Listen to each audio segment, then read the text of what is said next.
So we have been sharing with you what is happening after the approval of the plan. So it's not just the plan, but it's how this plan is getting implemented on the ground. We have discussed what are the various elements of our implementation. The PDA is one essential component. We have talked about the various qualities of the PDAs across the region. We have also discussed where some of the growth is concentrated in the inner Bay Area corridors. One of the specific cases that we discussed here was the Grand Boulevard Initiative, and at your last meeting, the Milpitas Priority Development Area. So today, we're fortunate to have Aaron Ackney as the Director of Community Development for the City of Redwood City to share with us some of the recent development and that PDA. Thank you. Thank you, and good evening, everyone. My name is Aaron Ackney, and I've actually only been the Redwood City Community Development Director for about 7 days now. So I'm going to do my best to give you an overall background of what's going on. I have been a planning director and a planner within the peninsula, though, for about the last 15 years. I was with the City of San Bruno for about 10 years, and with Palo Alto for the last 2 years. And I'm a lifelong peninsula resident as well, so I have watched Redwood City with great admiration and over the last 5 to 10 years to see what they've done with their precise plan as well as plan implementation. Just a quick background. I'll go over some numbers and then I'll breeze through a few developments that are going on downtown and then go on to a few reasons why the plan is really working. First, there's about 1,600 housing units that are currently under construction in downtown Redwood City, and about 3/4 of those are within the precise plan area, and all 1,600 are within a half mile of the Caltrain station.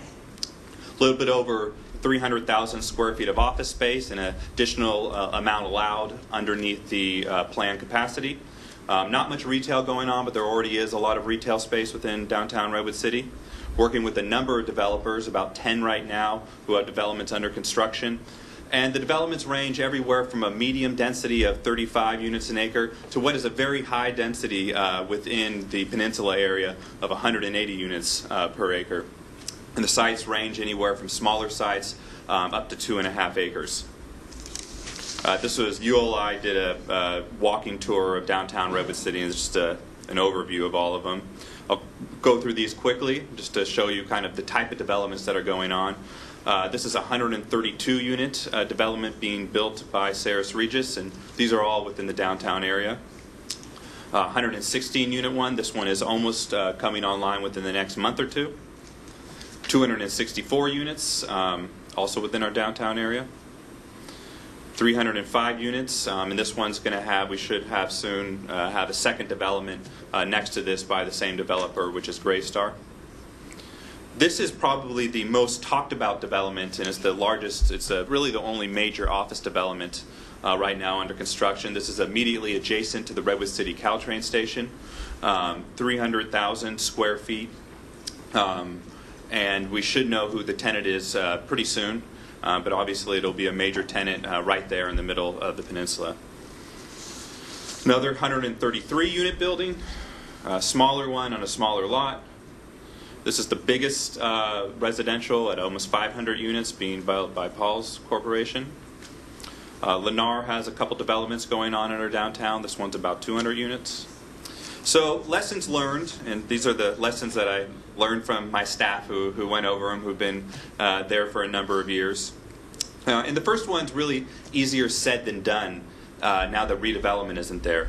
The city of Redwood City spent about $50 million between 2003 and 2007, primarily on first getting the first development going down there, getting some infrastructure in place in the downtown area. They restored an old courthouse area as well as the courthouse square area in front, and also about 4 blocks of streetscape. So here is the courthouse square, and it really is the crown jewel of the downtown area in Redwood City. Over 100 events during the year, about 100,000 people come down to these events, so it's a big hit for actually everyone within the Central Peninsula of all ages. This was the first major development, the Century Theaters, which has about 20 screens. There's about 80,000 square feet of retail total. in this development, and this draws obviously a number of people into the downtown area. And this was the first real big project that redevelopment assisted with. This is something that we all know within city government, and especially as planners, that it's really important to get the public input up front. There were dozens of workshops, and the council really heard and incorporated some of the residents' concerns and hopes for the plan into it, and that's given the council the ability to stand strong throughout the implementation process, as they knew that the plan was really implementing what the city's vision, the residents' vision was. So this is just a rendering. This is showing a portion, there's a small portion of El Camino that's within the plan implementing the Grand Boulevard vision. Right here, implement one thing that I've learned early on in my career that I didn't do while I was in San Bruno, and it took a while, was as you're doing these major policy documents, often there's several documents that you have to get into place at the same time to really create that certainty within the development community that they can, and when they invest, there will be a certain process. So the Redwood City not only adopted the general plan in 2010, that laid out what the city's vision is, but adopted the downtown plan in 2011, and then have adopted other mixed-use corridors along the commercial corridor since that time. Building height.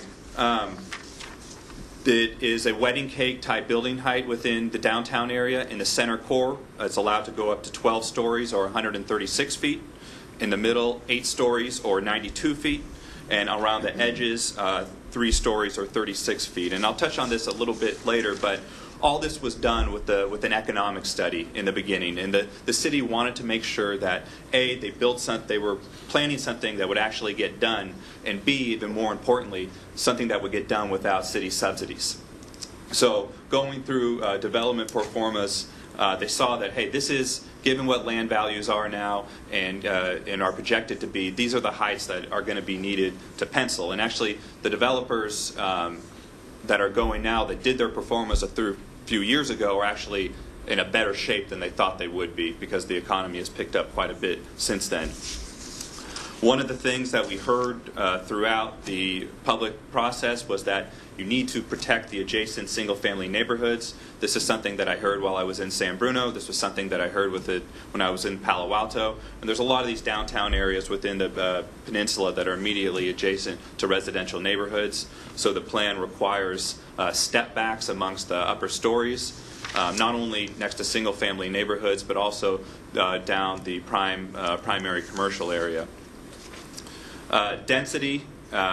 This is just kind of a display that here's an older building. The older building is about 50 units an acre, and it actually looks larger than this building that's 150 units an acre. And that's because there was a lot of attention paid to design, a lot of attention paid to where do you put parking. Parking is almost all underground. If not, there are some developments that have a wrap design. Obviously, the thing that there's very few setback requirements. There's no lot coverage requirements, and there's no minimum lot size requirements. There's no floor area ratio requirements. The only thing that really is driving the size of developments are A, the height limit, and B, the parking requirements are kind of the two things that constrain the developments the most. This is obviously a slide showing what the council was trying to get away from, the standalone suburban model of office development, and more towards this compact urban design that was prevalent within Redwood City, for the first half of the 20th century, and now is coming back once again. Touched on parking, trying to wrap it or put it underground. There's creek issues in Redwood City that really make the cost of developments go up, so that was why it was even more important to have the proper height in there so that all those sunk costs, literal sunk costs, were taken into consideration, and there was enough density to allow the development to happen.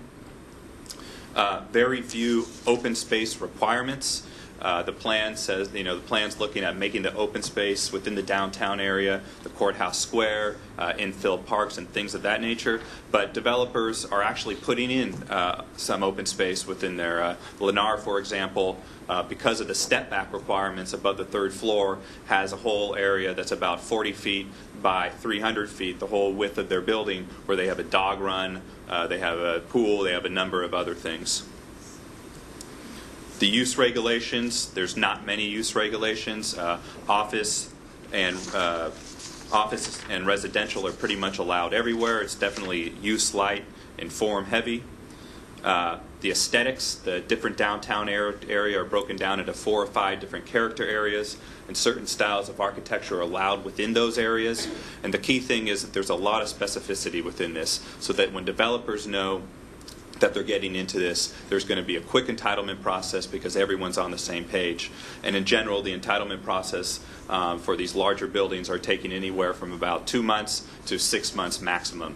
And they only go through the Planning Commission process. They don't have to go through the whole council process.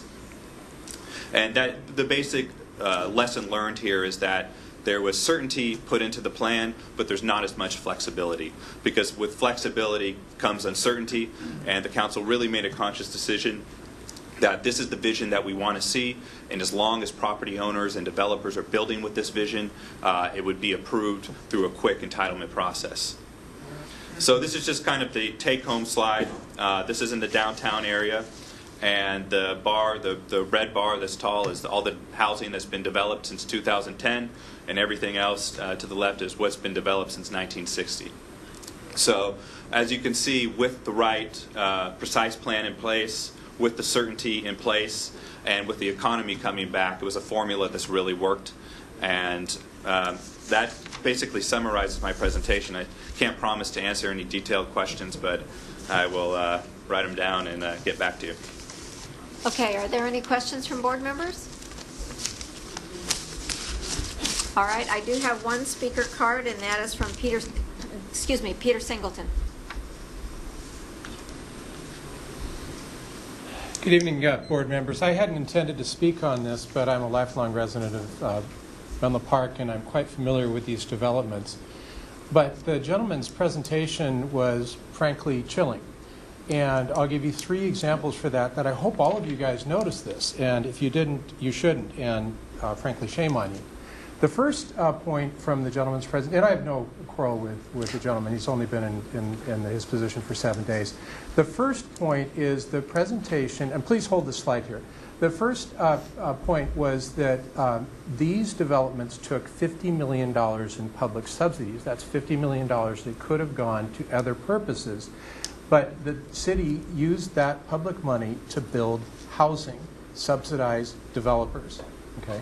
And that is a clear indication that these are not economic. The market will not build these. The private marketplace will not build these without these public subsidies. The second thing is the gentleman spoke repeatedly about there's no setback limitations, there's no floor area ratio limitations. The entitlement process is basically give us a proposal, it's done.